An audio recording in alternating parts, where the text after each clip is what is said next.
Live right now. Test. Testing the audio. Check.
Hey everybody, it's Rob. We're just about to get started with this week's episode.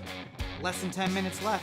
While you got a couple of minutes here, why don't you go check out otheanthem.com. It's where you can find everything Oh The Anthem, including the merch store, the podcast, and all of the videos. Open up a new tab. Anchor.fm/Oh The Anthem is the place where you can get direct links to all the podcatchers you use to listen to our show every week. Did you know we record every episode live on Facebook? Of course you do. But make sure that you're liking the page and turning on notifications so you get notified when we go live. We make a ton of video content between the podcast, the short films, Heretics. YouTube.com/Oh The Anthem is the place for it all. And of course you can find me on any social network at Robert N. Cheek. And me at LegendCB5. And you can find the podcast at Oh The Anthem on all your social networks. I mean, this is really what I'm getting to, dumb people. You can stop listening now because I don't want you to know my grand scheme. You said in the pre-show meeting, hey, we can't rubber corner the entire world. Right. And my argument is we should rubber corner nothing. Because nature has done a beautiful job over the last 3.8 billion years of naturally selecting the most adaptable of the species and keeping us strong. Right. Right now, I'm not going to say coronavirus is part of that. It is part of that. Natural selection says the strongest should survive. And things like viruses and, climate change, there will only be a few 100,000 of us in the large dome shelters under the ice when climate change comes and just turns us into a snowball Earth. But maybe we should just let natural selection play itself out. That's my argument. Well, I mean, this is going to Trump's comments recently. This was Thursday? Friday? Thursday. Time is irrelevant. Thursday. Now. Yeah, Thursday. There's yesterday, there's today, and there's tomorrow. Yeah. I forgot there was stuff in the dryer. Edit that one out, bitch. So it was yesterday. That's all that matters. Yeah. It was the day before the day we are currently on, and it's not tomorrow. I believe it was Thursday, though. Yeah. The disinfectant and the UV light and everything like that. My argument was that while I believe in natural selection and while I believe that we should be doing everything we can to preserve as many lives as possible, I think it's counterproductive to have the president come out and say, I'm exploring these different theories.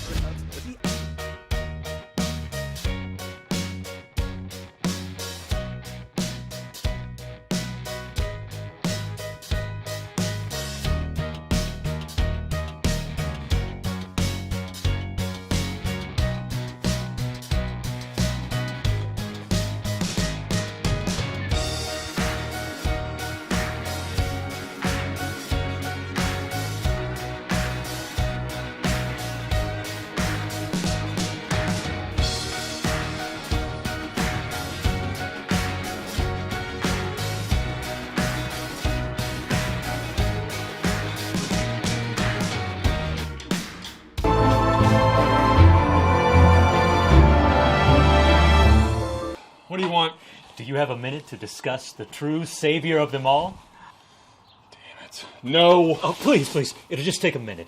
Just a quick chat, no pressure. Tell you what.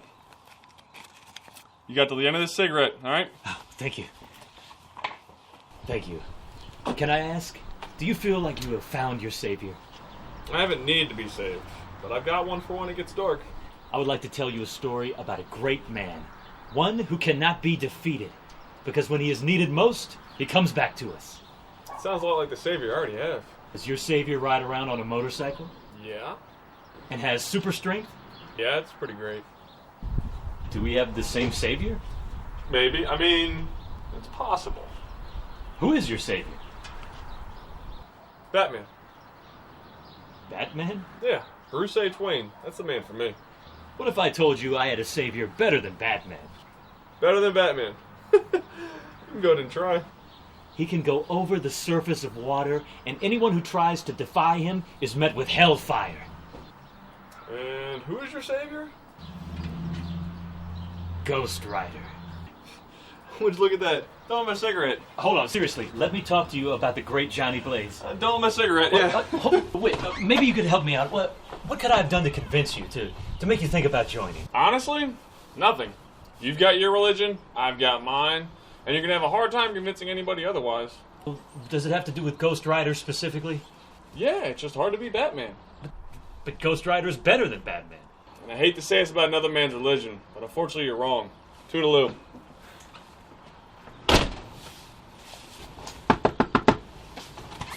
Yes. Can I at least talk you into buying the latest issue?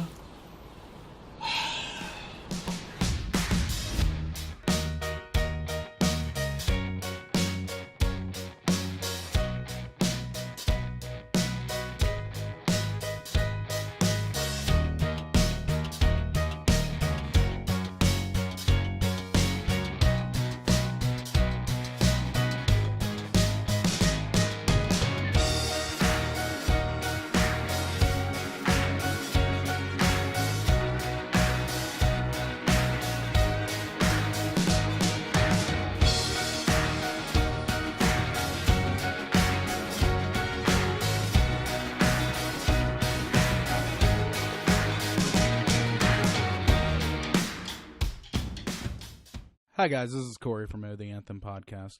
I just wanted to give you a heads up before we get into the show. This episode was for entertainment purposes only. Please, please, please, under no circumstances, try and go shot for shot with Rob and I, because this is for entertainment purposes only, and I do not want to be responsible if you get alcohol poisoning, which is a very real possibility because I think that's what I'm going through right now. So please be responsible and mostly enjoy the show.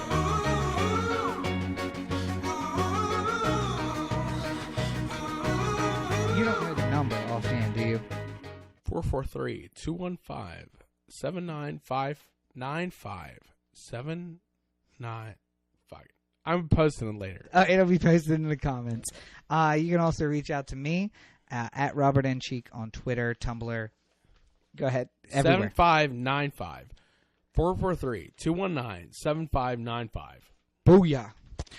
So yeah, you can reach out to me at Robert N. Cheek on Twitter and Tumblr and Snapchat and Kick. I think I'm still on Kick everywhere. Some pictures. You're going to find me on WhatsApp. WhatsApp. Yeah, we're actually both on WhatsApp. Really? Because you made me get on there. You were like, you got to try this. Facebook bought it for a reason. It's $19.5 billion. I just joined it because every single person who was in my film class was on it because they were pretty much Brazilian.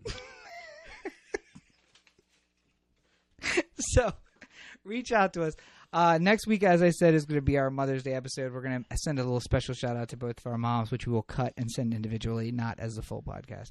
We'll also be talking about future projects that Oh the Anthem has coming up and things that I have coming up on the Founding the Future blog. So, on behalf of Corey, I am Rob. There's way too much to drink today. Thank you so much for joining us today. YouTube. To everybody who I want to say again, we do appreciate our listenership. We appreciate everybody who takes the time to listen to us. This one's going to be a little especially long, but thank you for sticking out with us. Send us your comments, send us your messages, everything. We feel the love.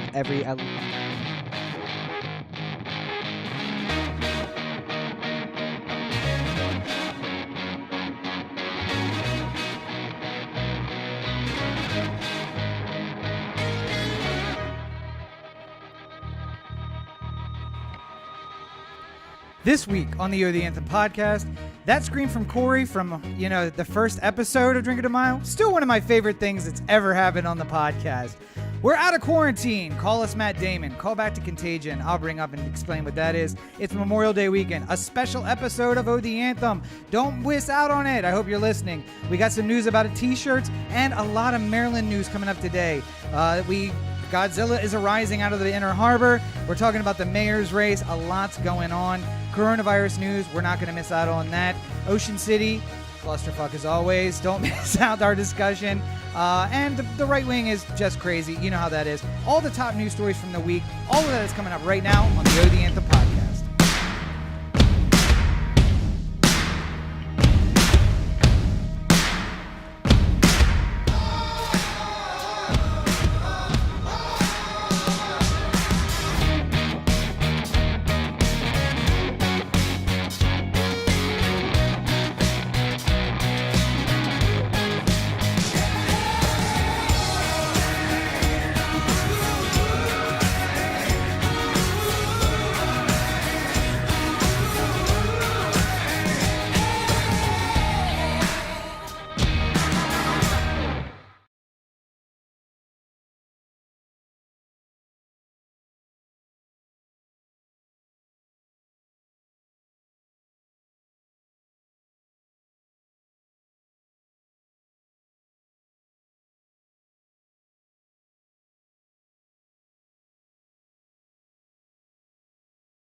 their day to day. And I Yeah. think the fact that they've run underneath this all for so long is indicative of that. Like nobody has bothered to check. So Yeah.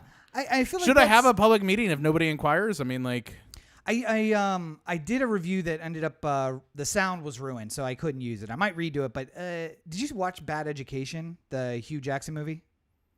oh no, the one on Yes. with Allison.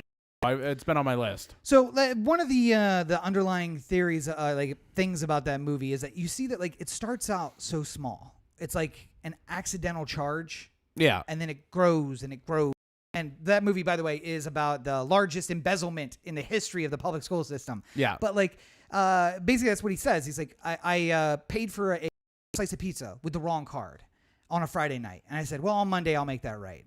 And then Monday was busy, and I realized Monday night no one even asked about it. Yeah. And then the next day I charged a bagel, and on Wednesday nobody asked about it.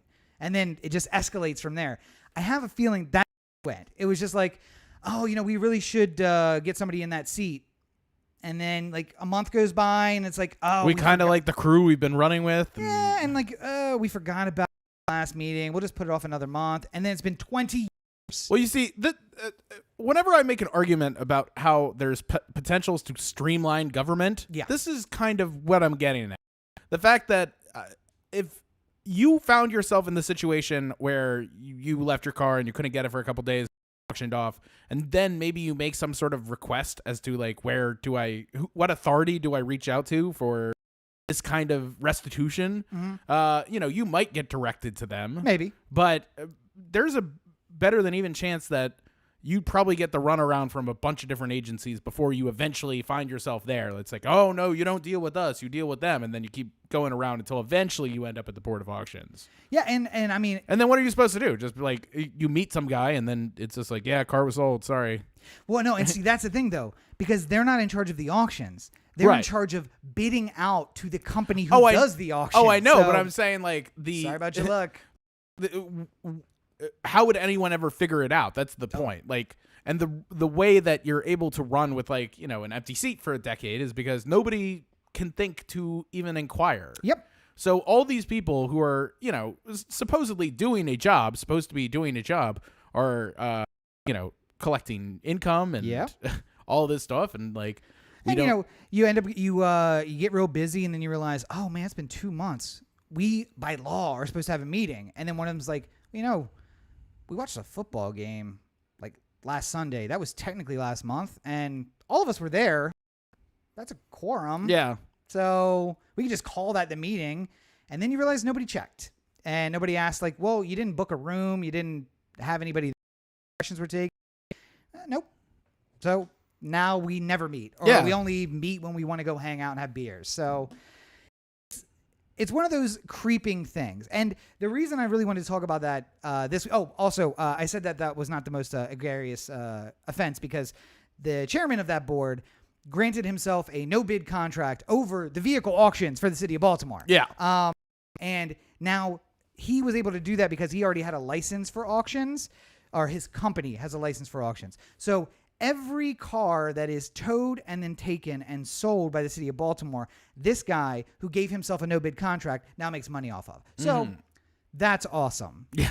That's real Baltimore, if you ask me. Anyway, but I brought that up because one of the candidates for mayor we had previously discussed might be the solution to that problem.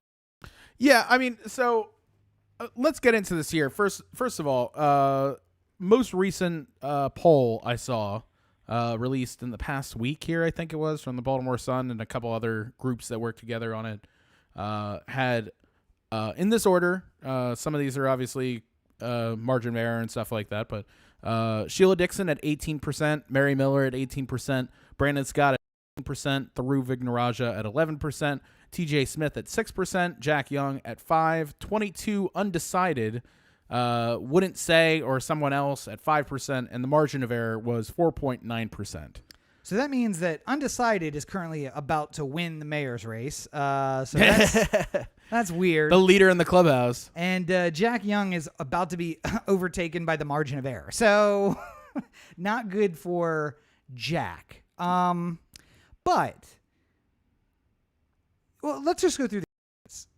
Yeah. Is that how you want to go? You Yeah, just wanna yeah, go through the list? yeah. Okay. I figured what we would do here is act as like a voter guide. Okay.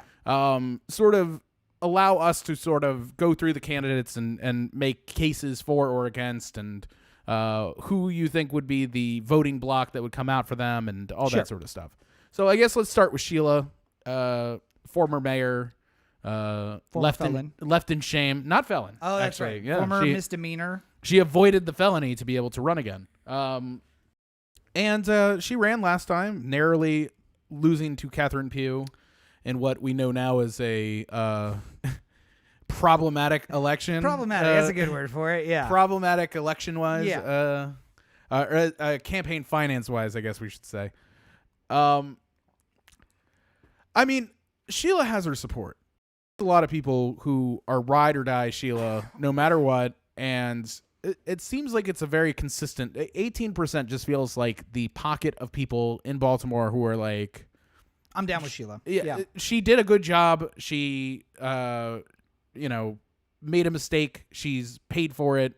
More than anyone else, she's getting questioned about it all the time. She wouldn't do it again. Mm-hmm. We should trust her and let her go forward. Yeah, I was going to say, I think she did like 24% last time. So we're within the margin of error at 18. And I just feel like no matter what you tell them, you're never going to shake that base. Yeah. But it's also for her winning the seat. I mean, I think they'd vote for somebody else if somebody else reached them. Yeah. The way that I mean the thing is, Sheila sort of lives with the faith-based community of Baltimore in a way that none of the other candidates have really ever been able to break into. Yeah. And usually amongst the people who run for mayor is one person who sort of has the faith community behind them. Preachers are very powerful political figures in Baltimore. Their congregations tend to vote in blocks. So if you are Sheila Dixon, who's been putting in the time with all these people for years while you're not allowed to run, right? And then you're the one who's been there the whole time.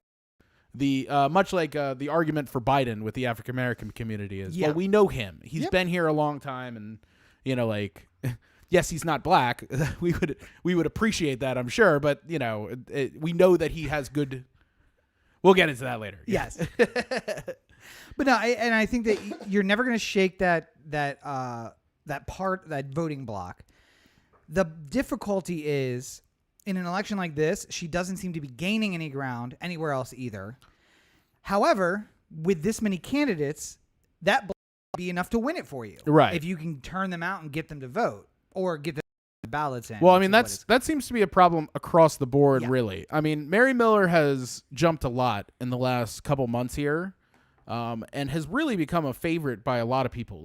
She's number one on a lot of people's lists. Yeah. And she's the candidate that I wanted to bring up the Office of Inspector General report for. Yeah. Because go ahead, give us a background on Mary Miller. Well, so she was a former T. Rowe Price executive, and she was in the Obama administration in the helping economic recovery. So point she always makes ever corruption gets brought up, because literally everyone who's running for mayor other than her has some hand to Baltimore city government in some way. She is being able to say, I was twice confirmed unanimously by the Senate. My finances check out. I'm a perfectly normal, non-corrupt person. Yeah. I could be making millions in the private market, but I love Baltimore. I came back here. I'm choosing to do this. From Inspector General's perspective, I got put in charge of a pretty disastrous economy, and I played a part in digging it out. A lot of that was finding the waste and figuring out how to change those policies. And that is what Baltimore needs. And, Corey has been talking about a take your medicine mayor. Yeah. Somebody who's in finance is the person who is not doing this for adoration. Yeah, I mean, I just don't see her. I don't get what's in it for her to get in and be corrupt. Yeah. Because her fall will just be worse than anyone else's if she's another one in the run for. But more importantly, it ruins everything she did up to this point. Yeah. She life outside of Baltimore that would be ruined by it. Like Sheila Dixon has been Baltimore, Jack Young, Baltimore. Catherine Pugh, all Baltimore. Someone who went out in the world and did a lot of good work. Why would she come here and ruin that legacy by doing something in Baltimore that would mess that up? Yeah. But she also could have the opportunity to say, hey, I was mayor and I the things I learned at national government down to the mayorship. Hey, all of you, this is what we should do. This is noblesse oblige for us, where we could all make way more money in the private sector. Take 4-8 years, go to your city, the place you grew up, or the place that you've adopted since then. Well, I mean, that's one of her concerns, is she's not a local She's per not se. Yeah. But she's been here for 35, something like that, 35 years. So telling everyone, like, you've made your money, you've worked in the public sector maybe for government, go back and level. Look how much good you can do. Yeah. I don't know. I have to say that there is a level of appreciation for that. I think my concern with Mary Miller, and this is none of these things that we say that are negative are said in slight. It's just like she's very clearly a smart and witty person, but I don't know if she has the personality that people fall in love with her. And like there was a you know, like if you're a Schaefer or something like that, where you can combine a ability to get things done and an intellect in which to do it, along with the ability to convince people that it's a good idea. O'Malley did the same thing, but I'm saying a rock band, but I also can get shit but done. O'Malley was probably more on the I'm likable than I get shit done spectrum. But I'm saying Schaefer was probably a good mix between, like a good 50-50 of each. Well, and O'Malley made it look like he could get shit done. Like, I'm going to make a blue ribbon commission. You know, and then nothing ever happens. Well, I'm at the governor's shop now. I can't really do anything about that. Ed Norris, can you get these people out of my face? I'm going to be mayor for 6 years, and then I'm going to bail out and go be governor. And when all those commissions wrap up, I'm gone. Sorry. Yeah. I did like, just going back to Sheila for just a second, like she made some sort of a slight at Jack Young during the debate. Yeah. And he responded with like, well, I'd have a whole lot more money to deal with if I didn't have to deal with your gun trace task force nonsense. Oh. And I was like, ooh, look at you, Jack Young, coming off the top rope.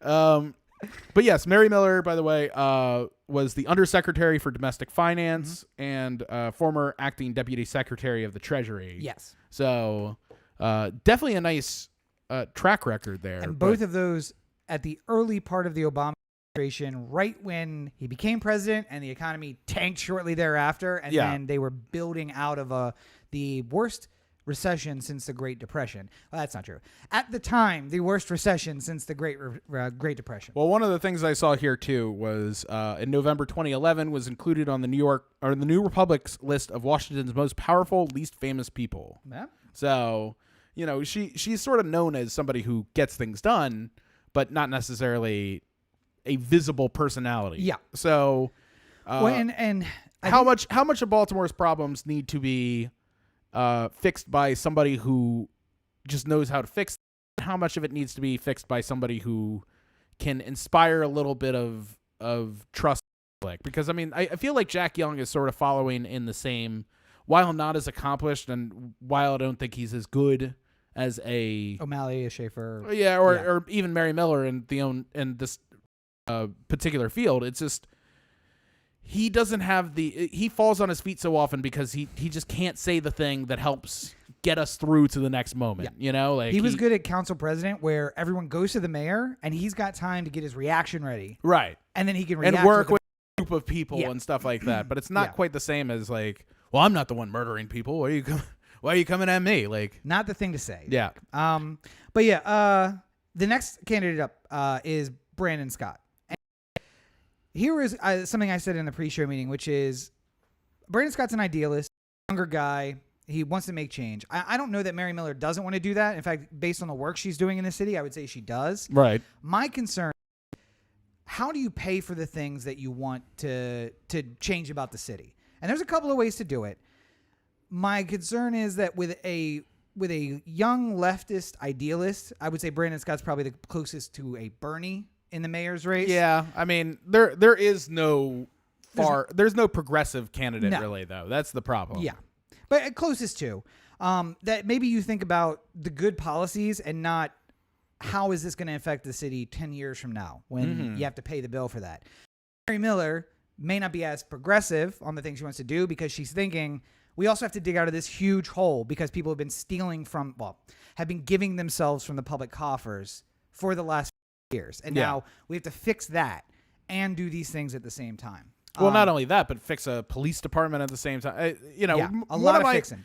One of my concerns with Mary Miller is that even though she is very accomplished, she doesn't. I know how accomplished she could be across things that she has had no experience doing. Is she going to be able to understand what is wrong with the police department and fix it, or is she going to? I have a commissioner who deals with fixing this. I would say that the most brilliant people I know and the most brilliant executives are the ones who say, "I know this. This is the thing I know. You're now suggesting something out of this. I don't know, but what I do know is I can find somebody who can fix that. Yeah, and I don't care who it is." But I'm going to find the person, and their job is going to be to fix it. Now, we know that being police commissioner is not that, because taking a cop in another city doesn't fix the cops in this city. Right. Maybe bringing in Michael, what's his name? Ex-Baltimore police officer. Oh, Wood? Michael A. Wood. Yeah. Maybe that's the answer. Or bringing in somebody who has reformed police elsewhere from outside. I mean, generally speaking, I'm trusting of somebody who has a good intellect. Yeah. And I assume that they'll be able to figure out a way to do it and make it right. But everything right now is about the pros and the cons of where you're going with this sort of thing. Going back to Brandon Scott, I think that he is, idealism wise, I think where Baltimore should be going. Yeah. And I don't know why I feel this way, and I don't know if it's fair, but I feel like Brandon Scott has been part of sort of the political machine for a while now, and even though he calls out indiscretions when he sees them, he's still part of the machine. And there's when Sheila moved up to the mayor's office, once O'Malley left, there was sort of a Sheila's got to be, she's part of the machine, and she's just going to continue the machine when she's in the mayor's office, which she did. Yeah. And then when she stepped down and Rawlings Blake came up, there was Rawlings is part of, Pete Rawlings' daughter, part of the machine. And then, Catherine Pugh the same way. It just follows this legacy of hoping that somebody's going to come up and change things, but then when they actually get there, they're just part of the same old problem that we've had forever. I mean, I think it's like I've been burnt so many times. Yeah. I can't shake it. Every cheated on me, so I'm convinced that the next one will too. Yes. I feel like Brandon Scott he looks great. I'm generally excited at the prospect of him being mayor, but at the same time, I just feel like 4 years from now, we're just going to get the Baltimore Sun thing about him resigning in disgrace. And, what did we learn? What did we do? And I can't say that wouldn't happen. But I imagine that, he and Ryan Dorsey are the two that kind of throw themselves in together. Yeah, they're mudruckers. And they are the ones against the machine. Yeah. They embraced Kurt Cobain's call to become part of the machine and rot it from the inside. And I don't know if you've seen pictures I know Corey has for the viewers at home, pictures of Ryan Dorsey, who looks like a guy who owns a tattoo shop, and he's actually on the Baltimore City Council, which is very strange. And getting one of my number one distinguishers of who I'm going to vote for, who is the Fraternal Order of Police not giving money to? That's they've pumped so much money into Rain Pryor over Ryan Dorsey and that council seat. And Drew just got a check from the FOP for campaign stuff. Float that campaign. It's like death. It should be the kiss of death for everyone. It'd be like if Catherine Pugh had an interview and she's just like, who I think would be really good at this job? Brandon Scott. And it's just like, oh, why'd you do that? Why'd you tell them me? Yeah, yeah. Now I have to have some press conference going, you suck. Listen, just so it's clear, I didn't ask for an endorsement. I don't accept the endorsement. But yeah, And I mean, TJ. That convicted felons kindly enough, but they can't vote, so unfortunately. And I mean, so talked about a lot. TJ Smith got to be in that too, right? Like he's a former police officer, and not a like I hate the police one. What bothers me so much about TJ Smith is that he knows where the bodies are buried. Yeah, and the winning strategy this whole time would have been, I know where the bodies are buried. Yep, I can fix this. Like, but he too. Turns about Brandon Scott being another man when he moves up to the big desk is much the same as my of TJ Smith. If he's going to still be a police department like apologist, then what are the chances that he's going to be able to articulate what is needed to change for the future of the police department? And I don't think he's offered that there is anything wrong. Yeah, I think he just makes the same argument of like, oh, it's a lot of good cops, the bad ones have been rooted out. We know. But I mean, like, nobody says it's better. Like, there's not a single person who was getting stopped multiple times a year in 2004 that's not getting stopped the same amount of time now. Yep.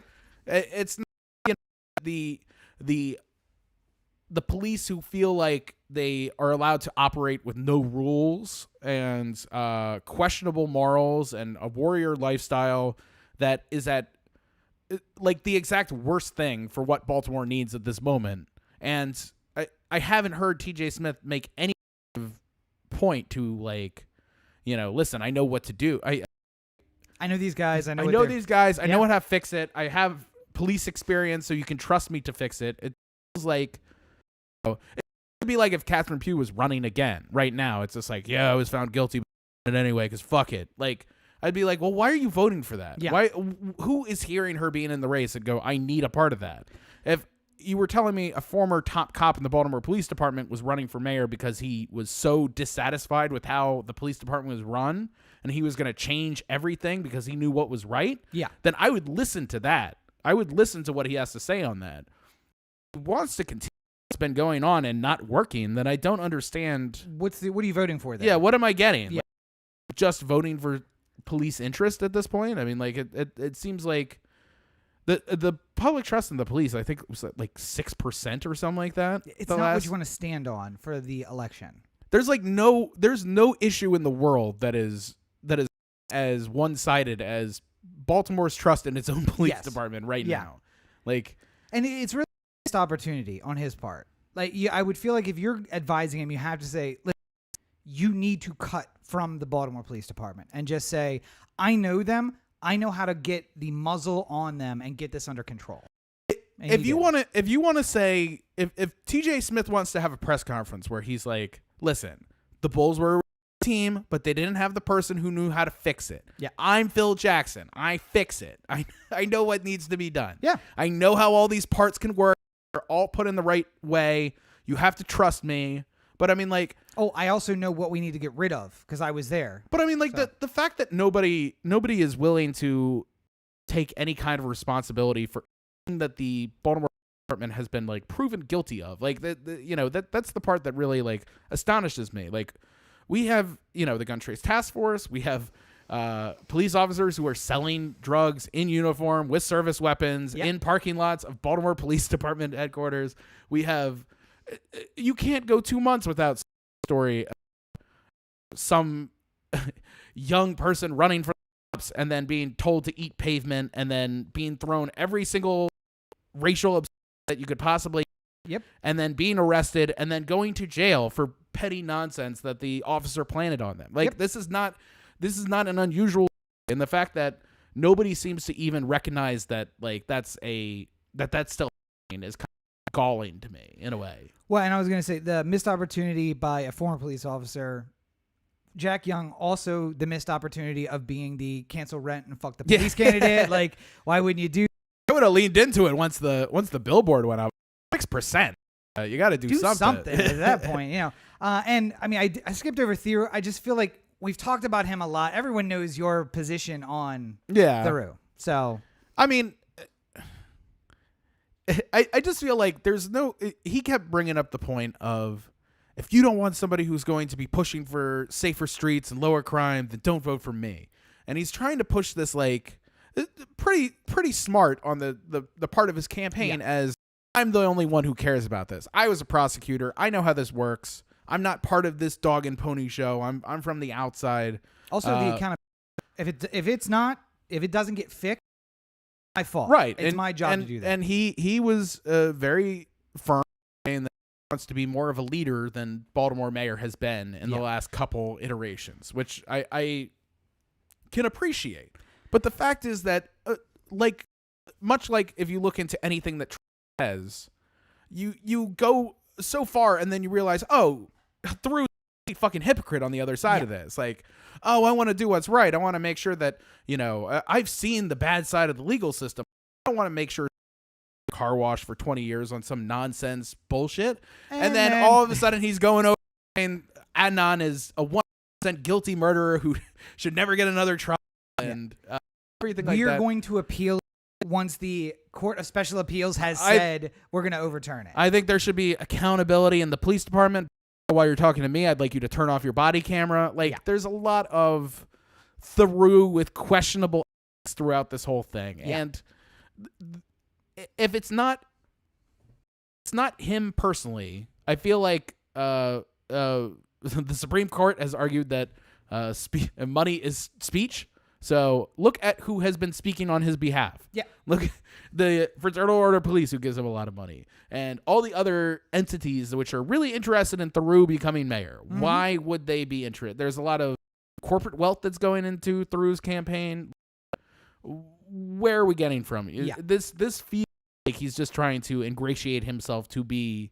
If anyone is going to be the corrupt next mayor, that's the guy. That's Theroux. Yep. He's 100%. There's no way you can tell me that his batting average on corruption isn't going to be higher than anybody else's. I was going to say, Brandon Scott's the question mark.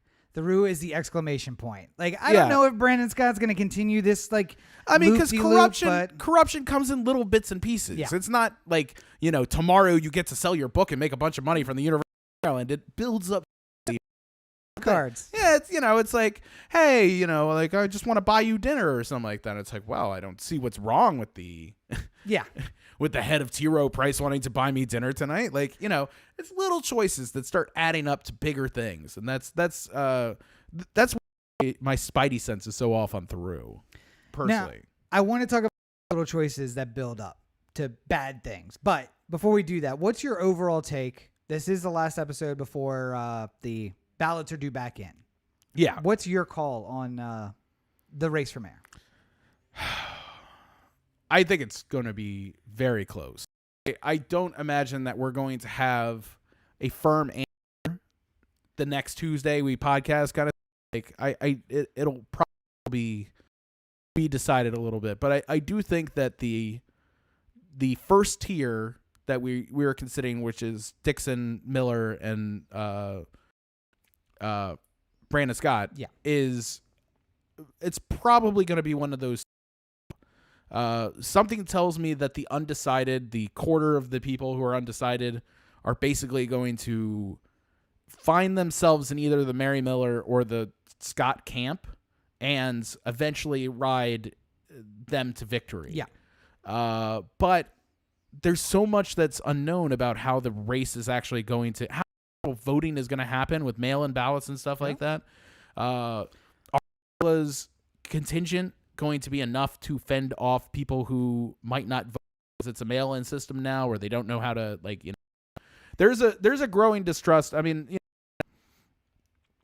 Baltimore, for being a left-leaning city, does have a lot of the public distrust that the Republican side has as well.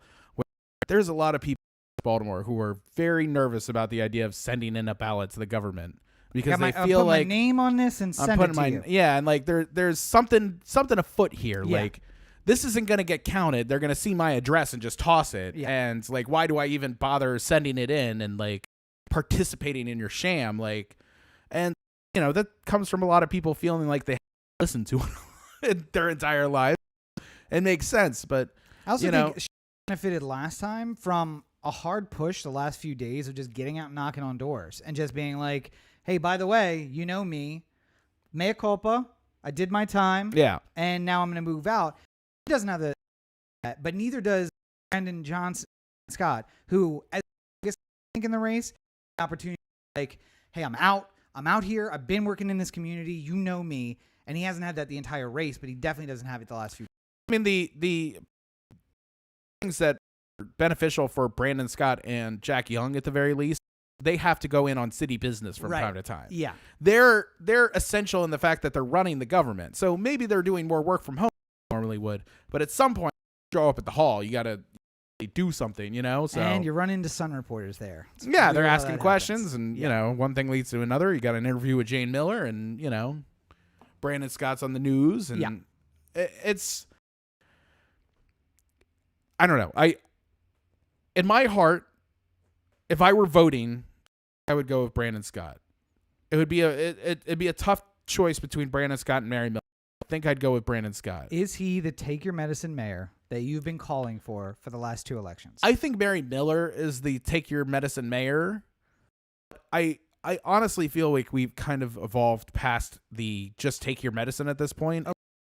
We need somebody who is going to be able to set Baltimore in the direction that it needs to go for the next millennium. You know, like we're looking for the Kennedy. We're looking. I mean, more looking for you know, a reign changes everything, and a Roosevelt, a Kennedy. If you're asking me who that person is, the people who are running, to me, a person who makes even a modicum of sense. Like I would as a Kennedy figure, but I'm saying if you're asking who's the most likely of these to be that person, then I would put it high. I think either Miller or Scott would be in the long run, assuming, you know, neither one of them decides to enrich themselves in this office. Right. Now, and I would do the opposite. I think Brendan's young enough that he can do some good work on the council for the next 4 years. Get another crack at it. Because I think that lifetime in Baltimore politics is what Mary is looking for. Yeah. She is looking to take her particular skill set and help the place that she has invested herself in. And 1 term or 2, clean up the corruption, get the books balanced and moving forward in the right direction. I think to me, voting for Mary Miller is about, I feel confident that she would be able to structurally change, at least financially, the way that the Baltimore City sort of operates. And for that would be a humongous going forward to who it off to. If it's Brandon Scott in 8 years, then I think he's in a better position to do good based off of what she did earlier. The question is, though, you know, if nobody listens, it's hard to get the message out, you know? Kennedy would not be Kennedy without our 2 terms before him. Right. Stabilize the world, stabilize the situation, make everything just hey. Then your dreamer gets to like take off. And now Mary gives the city hope again that things could be good. Yeah. And then your guy coming in and being like, let me tell you how we're going to make it good together resonates a lot more than like, things are pretty terrible and I'm going to tell you how we're going to be great together. Like, that's your doubt. Your doubt comes from the fact that it hasn't been level for a long time. See, but so I guess what, if I'm looking for a long-term political change, I think what we're really looking for is someone like FDR. Yeah. Because, you know, like we're at the lowest of the low right now. And Hoover is up, and it's not his fault. He just didn't know. He's Jack Young. He's way in over his head. He doesn't understand what's going on. Things got bad. It got tossed in his lap. He's trying to do his best, but it's working out. We need the idealist. We need the person who comes in with all the things that sort of sets us in the direction that we're going to go. And yes, sometimes his idealism goes too far. Sometimes he pushes for things that he shouldn't be doing. 15 Supreme Court justices. Yeah, you know, that stands in mind. But like, I feel like at the end of the day, he was able to get what he wanted to get done because not only was he in how he thought about how government could work, he was also brilliant in the way that he could instill confidence in the people. This makes me wish for vice mayors.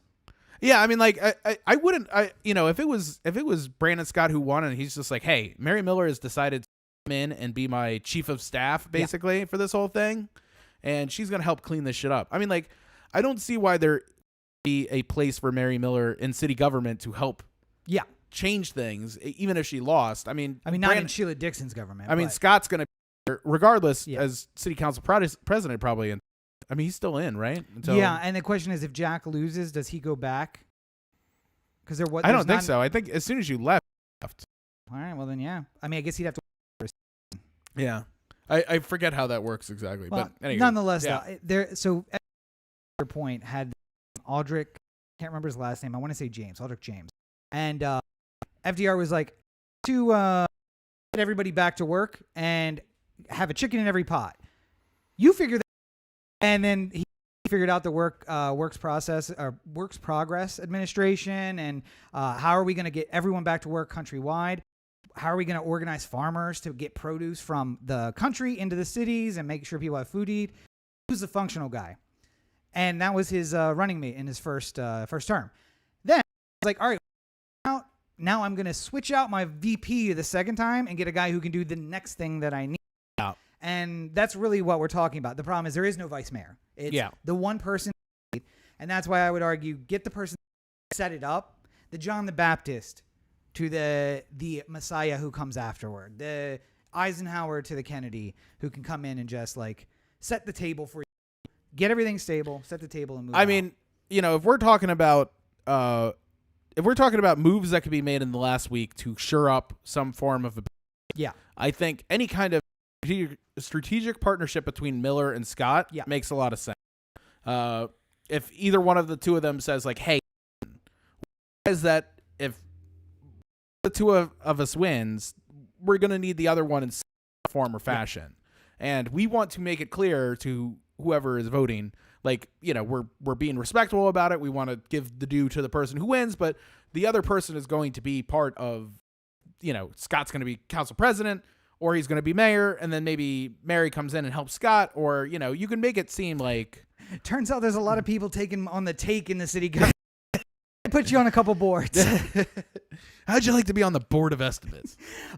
Though, if I'm Mary, I'm like, hey, listen, I would love to work with if he continued his position as president and I was the mayor. If he isn't indicted for some reason.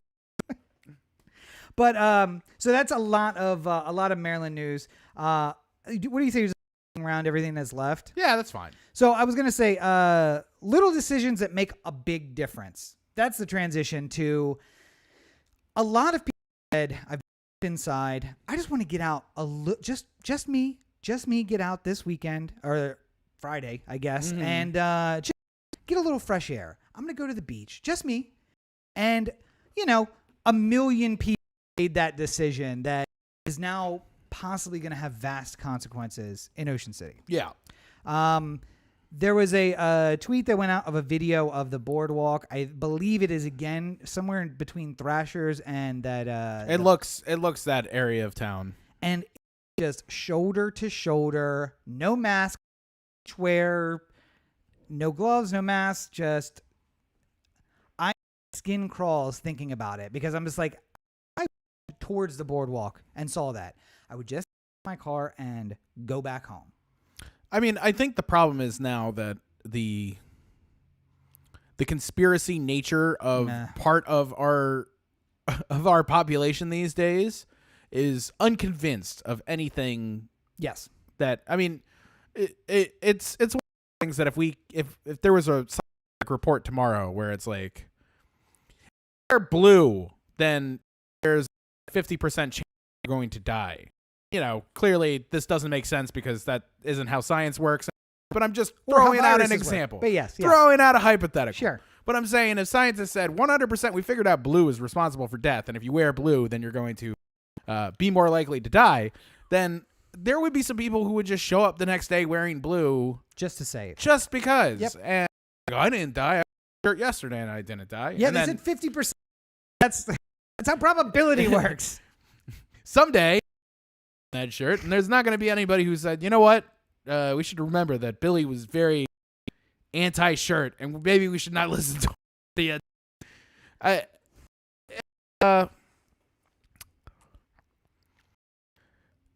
It's to make me worry that any chance that we had of in the future is out the window. Well, there was a thought I had that maybe when left. Like if Biden won and Trump left, together. and we sort of went back to how politics used to be, and it'll be turned up 10 or 15% more than it ever had been before because we've broken so many norms in the Trump era. Mm-hmm. I figured at some point we'd get back to some sort of sense of 5% of crazy nutballs on the internet. Instead of the 55%. Yeah, the 50. Now. The 50% is kind of bombing. So yeah. Well, and speaking of 50%, half of Fox News viewers think COVID is a conspiracy. Yeah. All in order for the Gates Foundation to inject them with a transponder, which is essentially the mark of the beast because Gates is the Antichrist, and that will force them to be and be tracked at all times. Y'all got any of these? Yeah. Like, I don't know what to. I held up my phone for people who are listening on the audio version. I got into an argument with somebody on Instagram today, and I was like, "Hey, they don't have to inject me with a chip. I carry around my transponder.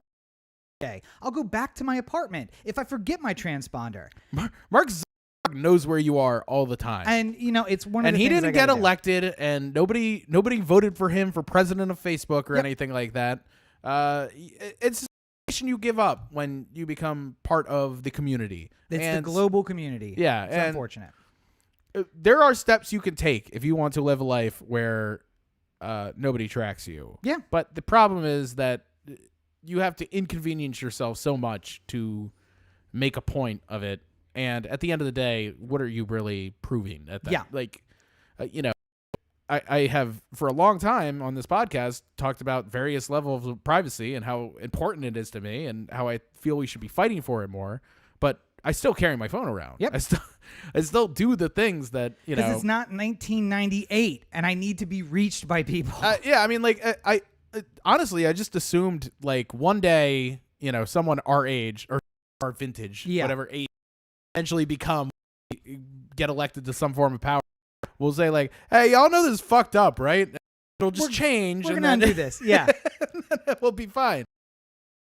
I'm comforted right now by the fact that no matter how big of a conspiracy you think the government is out to get you, the process of being able to figure it out is not there. Yeah. If I say, in my apartment, I plan on killing someone tonight, I don't do that. I'm just saying as a hypothetical. I do that for Corey all the time. But he walks up to my assistant. He's like, "Hey, I'm going to kill somebody tonight." Just see it go up. There's not a, people set out bombs to various prominent Democratic figures, and they got to them before the fact that anything was known. That person could have been found out at any point if somebody from the government was live listening to everyone's wiretaps all the time. But unfortunately, there's not as many people who work as there are citizens in this country. Yeah, that'd be a strange the method dynamic. of being able to figure out whether somebody has some sort of conversation and whether or not it's relevant to a probable event is not there. So the idea that the government is taking a lot of our metadata and putting it into a file is not great. No. But also at this point, there's nothing they can do about it. If people really want to do something bad, figure out a way to do it. That's basically how this works. Listen, collect my metadata. I scream into this mic several times a month to bring out the guillotines. Nothing in the metadata that's going to be worse than, right? But I wanted to go quickly through that I made to a person in Instagram and hope that it gets through to some of you that it didn't get through to them. Gates Foundation does not, in fact, do any research. They pay public and private universities to do research. Yeah. MIT, Stanford, Oxford, they are doing research paid by the Gates Foundation, yes, but they have no control over the research. They are doing that. 2, we carry transponders. Why would they put it under your skin? 3, if they did offer one under my skin so I didn't have to carry around this fucking, by the way, I keep dropping, I would actually really enjoy that. If I could wear Google a contact and have a implant on my jawbone that I could hear talk. Yeah, like a bone conductor. Yeah. Yeah. And I could just tap to I would absolutely do it. And there would be mark of the beast nonsense because in the Bible, they talk about forcing people to do it. I would volunteer. I want to be beta testing it. And the last part of that was they're going to force you in cryptocurrency.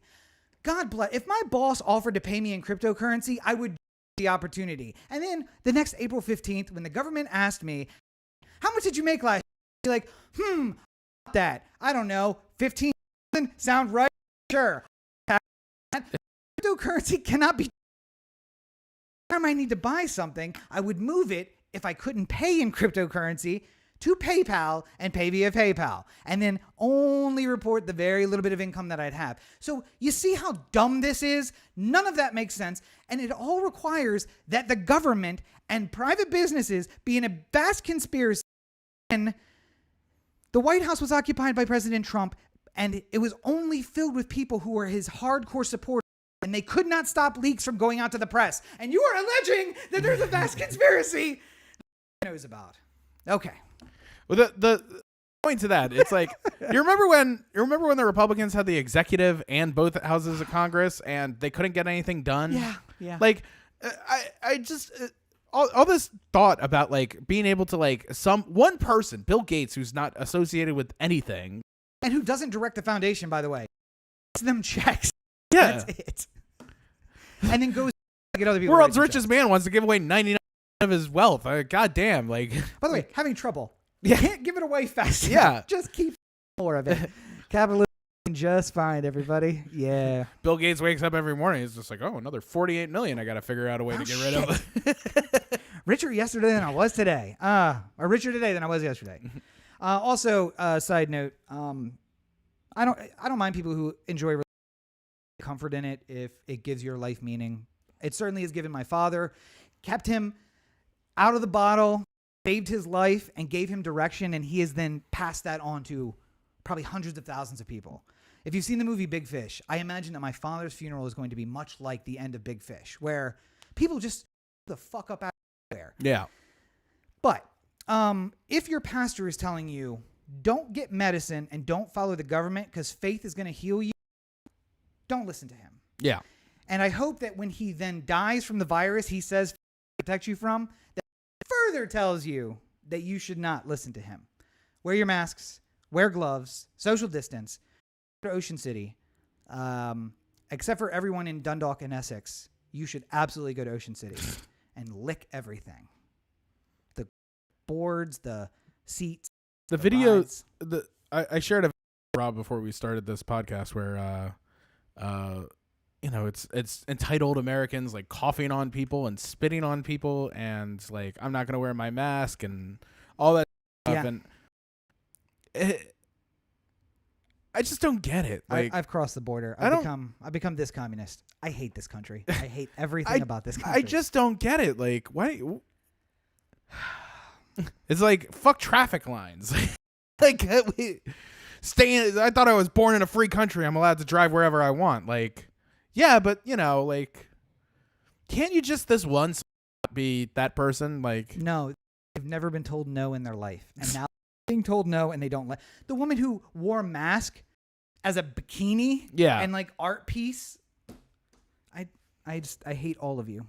Not you people who are listening, but look to your left. You're and the your good right. ones. Yeah, look to your left and at work or at home. I hate those people. All of those people are the worst, and we would be better off with. Well, not all of them, but a good degree of them. Listen, if you look over and you see someone who's under the age of 18, there's still hope. Tell them to listen to the podcast. It's completely child safe. No problem at all. It's all YouTube.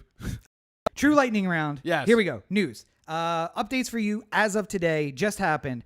The RNC, meaning the Republican National Committee, not this guy, is suing the state of California and Governor Gavin because of the mail-in ballots. Because Newsom had announced that he was going to mail a ballot to every in California, and the RNC is alleging voter fraud. Okay. So I want to bring this up next week because I'm going to read the brief and I want to see the mental leap that it takes to vote mailing every voter a ballot and somehow voter fraud. The vote by mail we've had in California so far was a Republican winning. Yeah. Like, we're okay with it, but not all the other ones. Yeah, now we got the other ones. Hey, listen, there's a lot of white people in that vote. Ain't so white the rest. I'm going to send 20 goons down, try and get rid of fucking what's-his-face in Hollywood. Nip it in the bud. All right. The New York... Adam Schiff. That's who I was looking for. Yeah. New York Times did a movie cover where they listed the entire cover above and below the fold was just names of victims.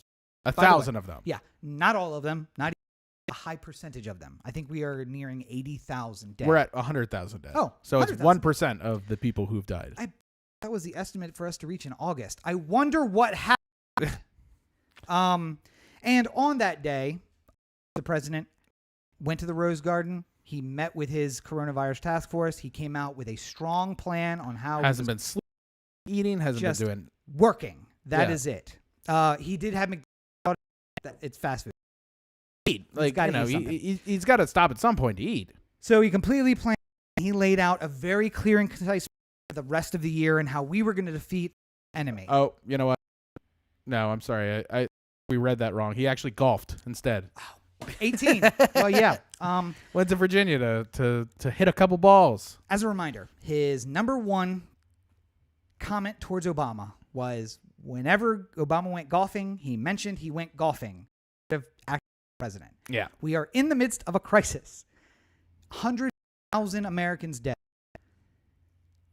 We lost 52,000 men in Vietnam. That means we're about to double the number of dead in Vietnam. We spent a considerable amount of time today talking where 300 people die a year from murder, and that Yes. is a very bad number. That's for a bad number. Yeah, for a city of that size and 100,000 people dead in this amount of time is not a great number either. And Trying to number of people in Baltimore every year is still less than the number of Americans dying every day from coronavirus. yeah, And the president went golfing. And listen, I understand he needs to take a break. Okay, I understand that he might need to take a break if I saw him in the Situation Room all day, every day, banging down stats. Where are we going? What are we doing? yeah. I'm on the phone with Johnson & Johnson. If he's handling things on the golf course while he's just trying to get a little leisure, Yeah. I guess I can understand. But I ain't seen him. Seen him doing a lot of work. what just fascinates me is that, you know, I feel like I don't golf as it is, but like even something that I love, like if somebody was just like, hey, if you're going to be president of karaoke for a while, I'd just be like, all right, well, President. I'll figure out a way. Yeah. Figure out a way to be president just all the time instead. You know what we do? We don't go out for karaoke. I can quietly sing in my room from time to time and then go Pull into up the the Rose lyrics. Garden. Lyric videos on YouTube. Here we go. I don't. Well, you know, it's not all just golfing here. These spending time saying that Joe Scarborough needs to be investigated for murder. Oh, yes. Yeah. And by the way, I'm concerned. The Scarborough comment was before they called him out for golfing. Yeah, I believe so. So my question is, it's not the what else is out there? Because we only know he tries to shift the focus when there's something else going on. Well, he's been a little pissed with Joe Scarborough for a couple years now. So I think he's just particularly wound up. Yeah. He feels like he needs to express, but I mean, like anytime, you know, we haven't gotten into the whole Obamagate nonsense that he's been trying to I refuse push, to but, get into like, it. There's no such thing. There is no Yeah. Obamagate. But I'm saying, like, you know, this is just another thing that, like, rather than us talking about 100,000 people dead, him golfing, we're talking about Joe Scarborough instead. So, Yeah. you know, But just and as a then- reminder, so you don't get distracted, 100,000 Americans dead.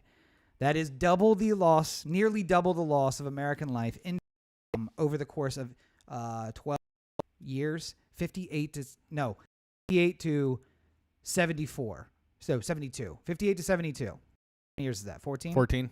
14 years in Vietnam, 52,000. 4 months of a Trump presidency.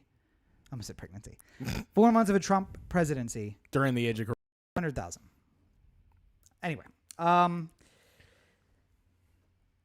let's skip down. Joe Biden. News leak this week about his vice presidential picks. It looks like it's going to be a woman.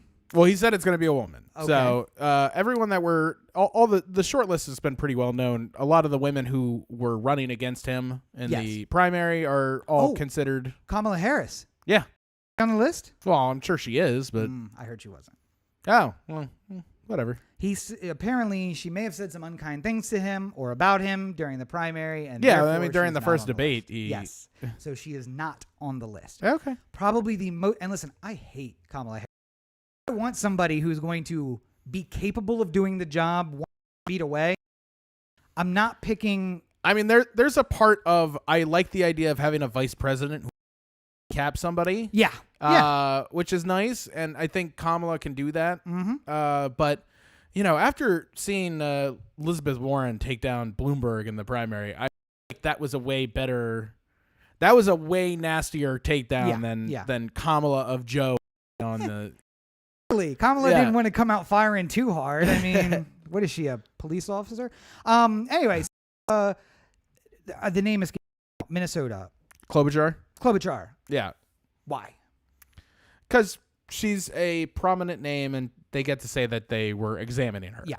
I don't think that she really. I mean, like, if you're going to that Midwest woman vote, then I think Gretchen Whitmer, the governor of Michigan, is the more She's on the attractive option. I still think, to me, anything that isn't Stacey Abrams will feel a little weak. And because guess who's not on the list? Stacey Abrams? Stacey Abrams, not on the list. Not on the list yet. We don't know what the list is. That's the problem. Like, we're trying to figure out the list. So there have been several confirmations of vetting. Governor Whitmer is one. Yep. There is a congressman from that represents Orlando, Florida. That's 2. Mm-hmm. There's a congresswoman who represents a district in Ohio. That's 3. But I mean, like, right now, it benefits these people who profile is not who say they're being vetted. Because but those if Klobuchar's name gets out there as a potential VP pick, and CNN does 15 minutes talking about how she would be such an inspired choice, then maybe the population of it's got to be Amy. Yeah. I heard Chris Cuomo talking about Amy Klobuchar being potential vice president. It can't be anyone but her. Should not be Amy. Just so that's clear. Well, I know, but this is how her camp is going to work to try and make her the most appealing candidate possible. Yeah. But governor of Michigan, congresswoman from Ohio, congresswoman from Florida, also I believe a senator from New Hampshire. 4 things in common. I mean, swing states all swing states. Other than New Hampshire. New Hampshire went for Trump last time. Yeah, but I don't know if it's going to. It's winning back a state. Yeah. By the way, you know where else you could win back a state? Georgia. Yeah. Stacey Abrams. And also probably North Carolina along with it. Virginia again. Just with having Stacey Abrams. That's the part that, like, there's actual talk of a Democrat winning the Senate in North Carolina. Yeah. Now, it's Burr who's being fucking hammered all over the place, but it's a Democrat. It's Doug Jones getting the Alabama seat. This is the first break in a potential new version of the South, which might be in the next couple going back elections. To the Democrats. Yeah, and I mean, we didn't even have to lynch anybody. It's weird. Georgia was as solid red as it got a decade ago, and Abrams came within some very unfair, unkind play from becoming governor of that state. So, and you know what else she did? She shared her organizing. She shared her entire organization. Yeah, with anyone run for a Democratic seat. And not only that, she didn't say like I concede or anything like that.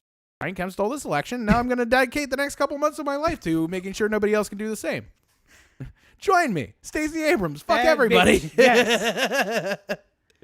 Welcome to the Stacey Abrams Fuck Everybody podcast. This is Stacey Abrams. By the way, I'm watching, I know you have as well, History 101. Yeah. The list of countries who have had a female leader in the top seat is long. Western democracies. Yeah. Western democracies, and 15 of them have had women. And of those 15, I believe... really good ones, too.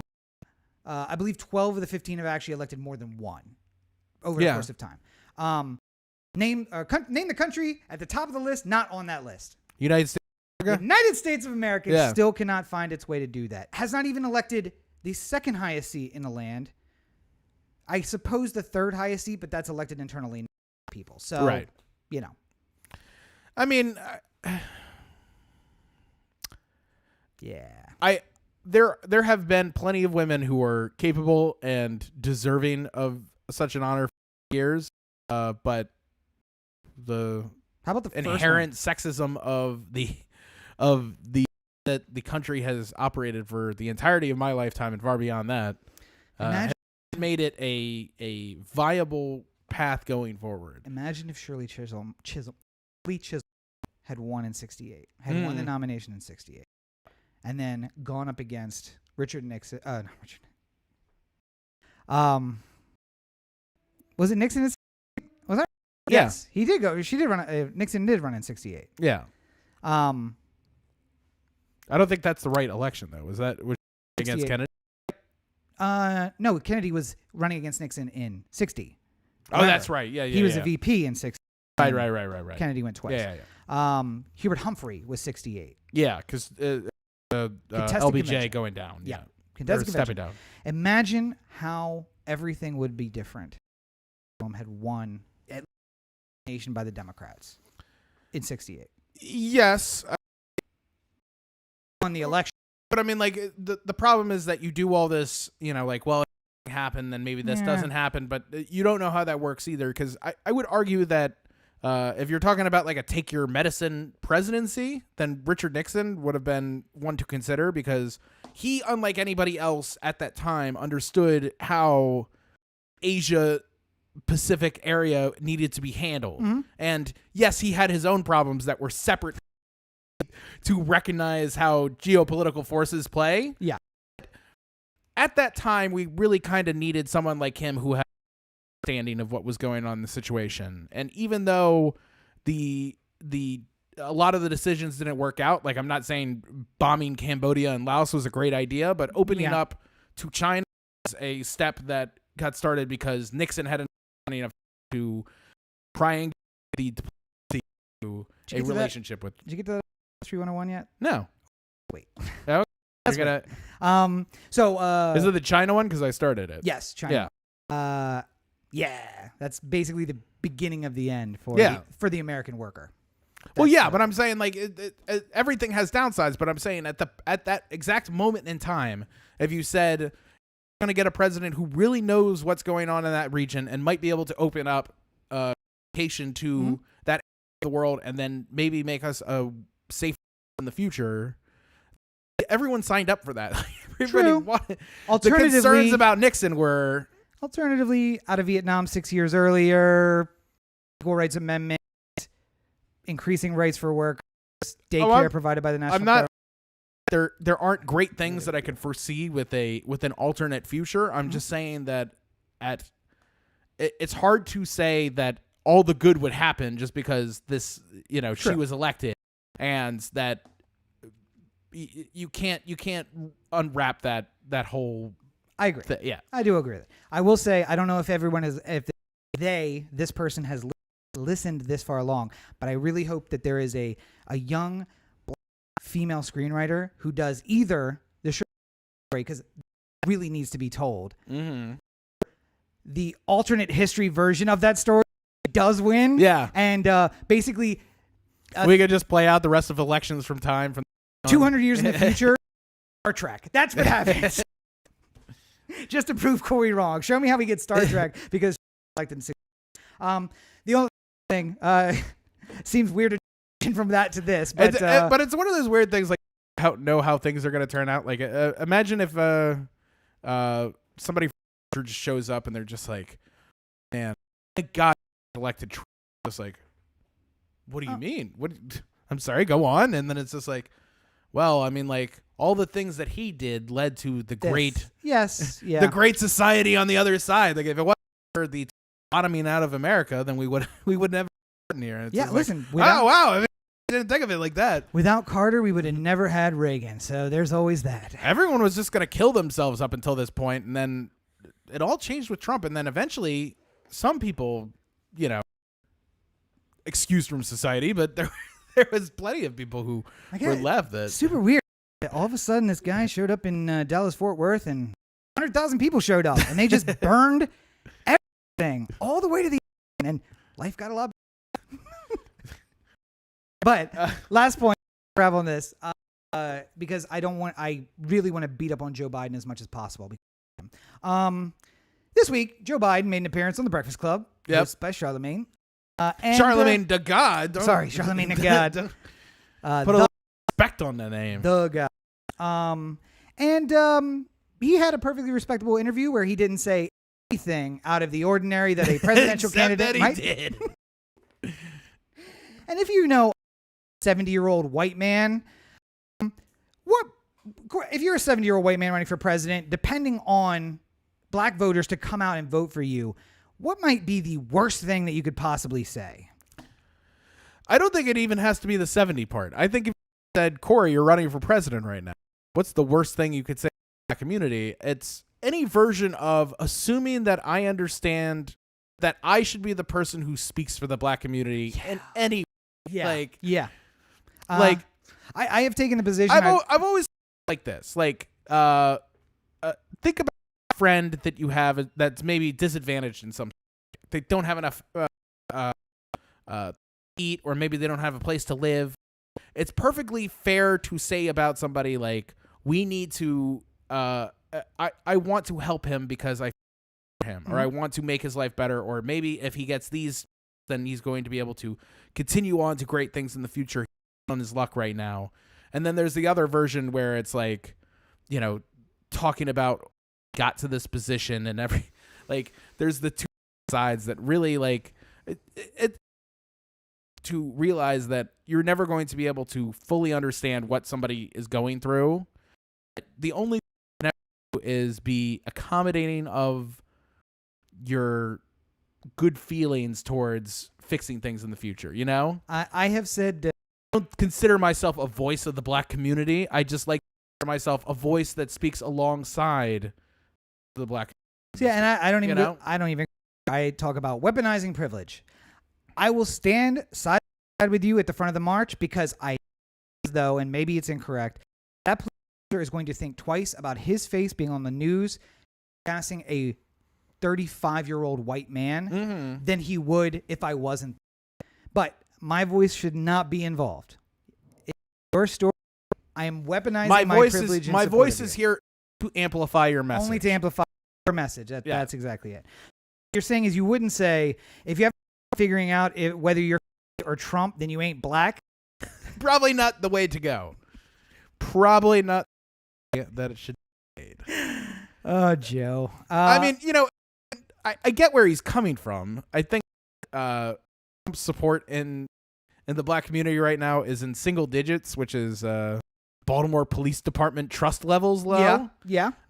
So you could make the argument that just looking at the numbers, it's not unfair for him to say like that. I think the part that is awesome about this is projecting yourself into the argument as to somebody black or not. Yeah. I would never go Urkel ain't black, because that's not my place to say. Not my call. That's not my. I don't, honestly, I don't even know if it's necessarily black people's place to say, because it's not my place to say, or not. It's their place to say, though. Oh, I know, but I'm saying it's certainly not my place. Yeah. You make a reasoned argument that it's not anybody's place to say, but if anyone is able to say how their community should be treated, it should be their community. Yeah. Not a 70-year-old white man. And listen, I just picture Obama just sitting back in a chair watching the Joe Biden. Oh, I love Charlemagne the God. I can't wait to watch this. Just eating popcorn, and he's just like, oh, fuck. God damn it. Why do you keep doing this? And it's again, you feel Obama's got to feel like he's got to get out there and be like, what Joe meant to say was, it is clear from his record that he has been a supporter of the black community his entire life. Yeah. And Trump's track record has been trying to decimate the black community as much as possible. So really, there is no choice. You should not be for one if you consider yourself a supporter of the community. What he said was not that. Yeah. But he's a forgetful 70-year-old white man, and maybe we should just move on. Yeah. So, and we keep saying that at some point happen that's going to just throw Joe off the deep. I'm starting to feel that may be a thing of the past. Maybe Trump has created an environment where can't. Like we really to something, but then it subsides and burn out quickly. All of politics right now is team sports, and the referee is making questionable calls on the field. Yep. If you are a Trump fan and a call has been made against team, you're like, I don't know what they're talking about. He should be murdered and blah, blah, blah, blah, blah. But when it's a call in your favor, you're just like, no, that's exactly how the game should be played. You can't recognize when the call goes against, you can recognize instantly when the call goes against you. Yeah. But if it's a questionable call that goes your way, it's just like, well, listen, we play times this. Yes. Like some people won't even acknowledge that. No, it was perfectly reasonable. Of course there wasn't a call. Like you're allowed to tackle people in field in baseball. Like that is politics in America in 2020. Aren't we awesome? You know what else is awesome? What's that? OhTheAnthem.com. Corey to OhTheAnthem.com. On Facebook, Twitter, and the listener line 443-97595. What's that number again? 443-97595. You can find more of me on the website, CoreyBakerFilmmaker.com, Facebook.com/Corey Baker Film, Legends AB5 on Twitter, Instagram, and TikTok. A new TikTok video the other day. I know that's how it works. You do it every couple days. That's how you build the cred. Go check that. Look forward to another one in a couple days. Building the cred. Review for The Last Dance is up right now on YouTube. I will be doing one for Lovebirds for this coming Monday, so go check that out. And yeah, that's about it, I think. All right. Well, of course, you can find me at Robert N. Cheek on all your social networks. You can check out robertncheek.com, where you can find links to everything that I'm doing, including the YouTube videos, youtube.com/Rob Cheek, where you'll find the Everyman movie review series. This week I did Contagion. I've kind of gone through some older movies that you can find on streaming right now. I got a whole list of them coming. James is coming. Pleasantville. Was weirded out to find out that people hadn't seen those movies. I'm like, so we're going to do some older stuff. And it's available. I feel like some of them are excusable. Like maybe if you haven't seen Pleasantville, maybe you just missed. It's in our generation. I feel like Big was the type of thing that was on TV so much. I don't know how you missed it. Yeah. And it was like part of our thing growing up. It's like the movie where Tom Hanks gets to become an adult. Yeah. It's like every kid's dream, right? Right. So, anyway. I still wish I could grow up. I know, Jesus. Live my own fucking life. You can also find links to the books, which are available on Amazon. Books. And we got a lot of coming, so keep that posted. And just one final, at on all your social media. But make sure you find the post with the sweepstakes and sign up. We're giving away a free t-shirt. All you have to do is sign up. It's a free giveaway. You don't have to do anything other than that. So go find the link up and have a chance at a free t-shirt. I think we did here today. We've done some. I don't know if it's good. But as always, you're listening to the The Anthem podcast, part of the The Anthem digital network. For Corey, this is Rob. Have a great week, everybody. Two-party system. You have to vote for us. I think I'll vote for a third-party candidate. Go ahead. Throw your vote away.